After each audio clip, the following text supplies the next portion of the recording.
एक समर्पण का एक छोटा सा उदाहरण सुनिए।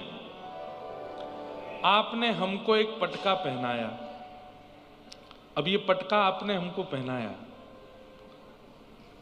अब इस पटके को मैं ऐसे पहनूं, आपने मुझे पहना दिया, अब इस पटके को मैं ऐसे पहनूं या ऐसे पहनूं या ऐसे पहनूं, इसमें मेरी इच्छा है ना।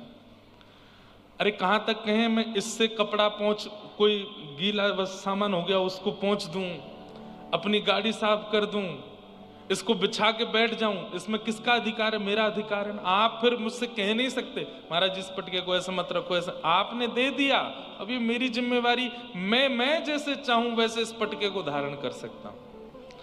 और कहां तक कहूं, मैं चाहूं तो किसी और को भी पहना सकता हूं, आप मुझे रोक नहीं सकते, क्योंकि इस पर पूर्ण अधिकार मेरा है। मैं चाहूं तो इसके एक एक रेशे को निकाल करके इसको उधार दूं। ऐसा ही समर्पण होता है कि नाथ अब हम आपकी शरण में आ गए, अब आप जैसे चाहे, जो आपकी इच्छा हो हमारे साथ आप कर सकते हो, हम आपको बिल्कुल। श्री पंडित जी महाराज की मैं ये बात कभी कभी कथा में कहता हूं।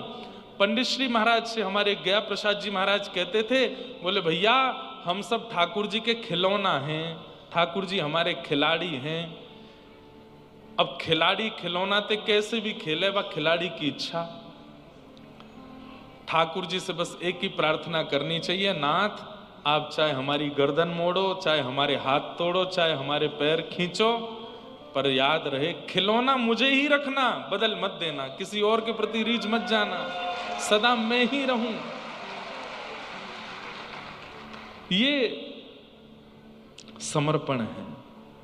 अब हम कहते तो हर कथा में हैं, लेकिन समझ में कितनों को आता है ये तो भगवान जाने, समझ में कितनों को आता है ये तो हरि जाने। पर यही समर्पण है, इसी को समर्पण का स्वरूप कहा जाता है।